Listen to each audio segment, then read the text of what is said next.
इस देश में हिंदुओं का त्योहार आए और उसके बाद उस त्योहार के ऊपर राजनीति ना की जाए, कोई पानी बचाने का ज्ञान ना दे, कोई पटाखे फोड़ने का ज्ञान ना दे, तो हिंदुओं का त्योहार अधूरा सा लगने लग जाता है। अब आप कहेंगे कि नीतीश बाबू आज क्या खबर लेकर के आ गए, तो खबर बताऊं उससे पहले आप मेरा परिचय जानिए। नमस्ते, मेरा नाम नीतीश ठाकुर है और आप द राष्ट्र धर्म देख रहे हैं। आज का मुद्दा बड़ा गहन चिंतन वाला है। होली हिंदुओं के लिए एक उत्सव और उल्लास भरा त्योहार होता है। उस त्योहार में हम एक दूसरे को रंग लगा करके, मिठाइयां खिला करके एक दूसरे के प्रति प्रेम और स्नेह दिखाते हैं और जो भी पहले दूरियां रही हो उन दूरियों को खत्म करते हैं। यह होली के त्योहार का असल महत्व है। और उस त्योहार के बारे में सबसे पहले विपक्षी पार्टियां जो है उन्होंने रोना शुरू कर दिया। उन्होंने रोना क्या शुरू कर दिया कि जितने भी मुसलमान भाई हैं हमारे देश में, उन मुसलमान भाइयों का जो जुमा की नमाज है वो उसी दिन होनी है और उसी नमाज को लेकर के सभी के सभी मुसलमान विधवा विलाप कर रहे हैं कि उस दिन हमारी नमाज है। होली खेलने के लिए इन लोगों को कहिएगा कि आराम से खेले, हुड़दंग ना बचाए, हमें हमारे ऊपर रंग ना डाले, हमारा त्योहार टूट जाएगा। तो अब इसी को लेकर के कई सारे नेताओं का, उत्तर प्रदेश के बड़े बड़े नेताओं का और अफसरों तक का, नेता को तो हटा ही दीजिए बल्कि अफसरों का भी इसके ऊपर बयान आने लग गया और उसके बाद हमारा का पूरा त्योहार जो है वो कंट्रोवर्सी के घेरे में आ गया है। सबसे पहले मैं आपको बयानों से अवगत कराता हूं। उत्तर प्रदेश के मंत्री हैं रघुराज सिंह, उन्होंने कहा है कि उस दिन होली है इसलिए एक दिन पहले नमाज कर ले या नहीं तो एक दिन बाद नमाज कर ले। और अगर आप लोगों को इतनी ही समस्या है होली के पर्व से तो एक काम करिएगा कि आप लोगों के ऊपर रंग ना पड़े, आप लोगों का कंसर्न यही है ना, तो एक हिजाब बना लीजिएगा। तिरपाल होता है ना, तिरपाल पन्नी होती है, पन्नी का हिजाब बना लीजिएगा और वो पहन करके आप लोग मस्जिद में जाइएगा, जिससे कि जिसके बाद अगर कोई आपके ऊपर गुब्बारा भी डालेगा, रंग भी डालेगा तो तिरपाल पे लगेगा, यानी कि उस हिजाब पे लगेगा, आपके ऊपर नहीं लगेगा और आप नमाज कर सकते हैं।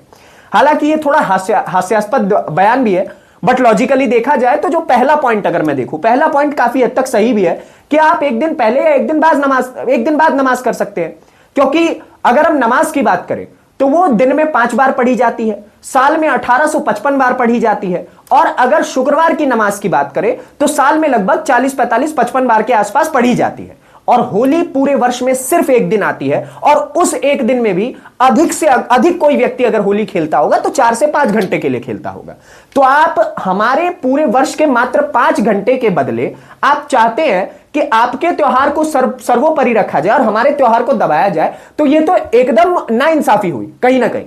और उसके बाद एक और जो भाई साहब है, अयोध्या से नए नए सांसद बने और आपको पता है कि नया मुल्ला प्याज ज्यादा खाता है, यानी कि नए नए सांसद बने हैं तो अब कहीं ना कहीं मुसलमानों के प्रति अपना जो है वो प्रेम दिखा रहे हैं। अयोध्या से सांसद बने हैं, समाजवादी पार्टी के हैं, तो MY समीकरण तो दिखाएंगे ही। तो अवधेश प्रसाद जी का बयान आता है कि यह संविधान का अपमान है। संविधान का अपमान क्या है कि जिन लोगों ने मुसलमानों को कहा है कि आप लोग अपने त्योहार को अपने घर में मना लीजिएगा, नमाज पढ़नी है घर में पढ़ लीजिएगा, वो लोग अब संविधान का अपमान कर रहे हैं। और पूरी मुस्लिम कम्युनिटी संविधान का अपमान ये कह करके नहीं कर रही है कि जो इस देश की 80% जनता है वो होली ना खेले बल्कि हमारा त्योहार बनने दे।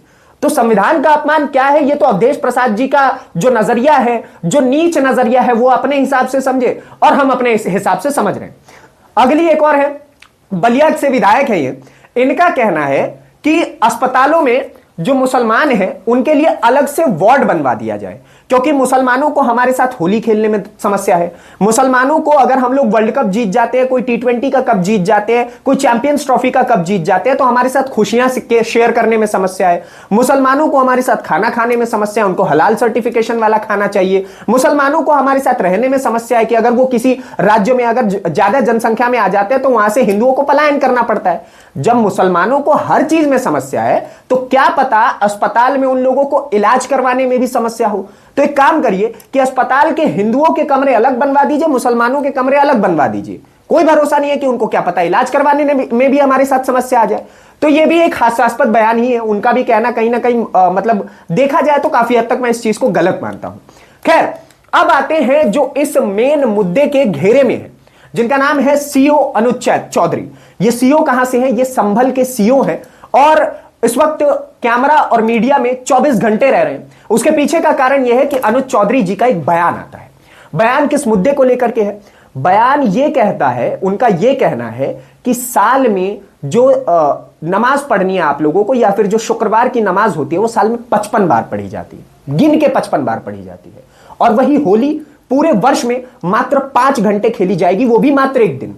तो आप एक काम करिए, अगर आपको नमाज पढ़नी है तो मात्र उस एक दिन के लिए आप एक काम करिएगा, आप अपने घर में पढ़ लीजिएगा, या नहीं तो संभल के अपने घर से निकलिएगा और अपने मस्जिद तक जाइएगा, ठीक है। आप उसके बदले में अगर कोई आपके ऊपर रंग डाल देगा, अगर कोई आपके ऊपर गुलाल डाल देगा, तो आप उससे लड़िएगा नहीं, आप पत्थर नहीं चला सकते। अगर आपने हुड़दंग करने की जरा भी कोशिश की तो अनुज चौधरी का यह कहना है कि उनका इलाज ठीक तरीके से बांध दिया जाएगा।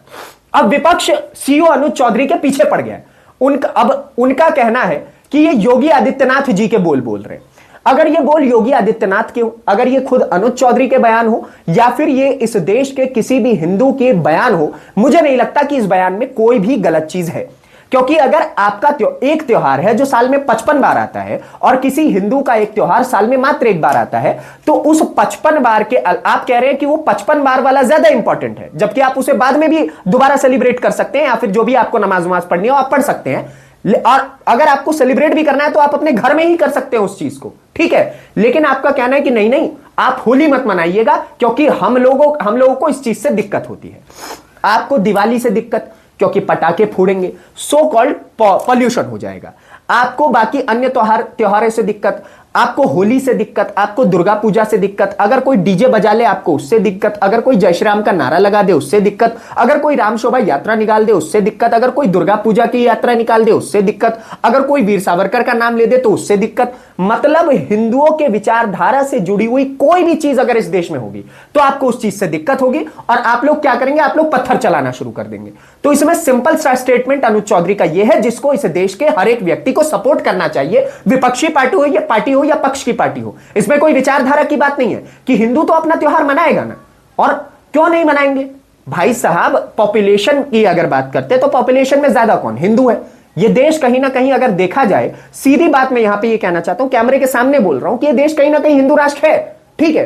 क्योंकि जिस देश में जिसकी जनसंख्या ज्यादा है उसकी विचारधारा को फॉलो किया जाता है। अब इस देश में हिंदू ज्यादा है तो हिंदू राष्ट्र। अब हिंदू राष्ट्र में ही आपका कहना है कि होली ना खेला जाए, और आपका कहना है कि मुसलमानों का जो नमाज है वो ज्यादा इंपॉर्टेंट हो जाएगा, तो इस चीज को सीधे तौर से डिनाई कर देना चाहिए। और दूसरी चीज कि होली तो खेली जाएगी, प्रतिवर्ष खेली जाएगी, जब तक भारतवर्ष है तब तक खेली जाएगी। जिस किसी को इस चीज से समस्या हो वो अपने भाई साहब आप एक काम करिए, तिरपाल वाला इलाज मेरे हिसाब से बढ़िया है, वो कर लीजिएगा। बाकी आपका क्या कहना है इस पूरे मसले को लेकर के मुझे कमेंट बॉक्स में जरूर बताइएगा। होली कितने धूमधाम से मनाने वाले ये बात भी जरूर बताइएगा गुरु। आप लोगों को पहले ही हैप्पी होली। और मसान की होली को लेकर के हमारा एक रिसर्च वीडियो है, उसको भी जरूर देख लीजिएगा, दराज धर्म के ही चैनल पे। अगली वीडियो में आपसे फिर से मुलाकात होगी, तब तक के लिए दीजिए इजाजत। धन्यवाद, नमस्कार, जय हिंद।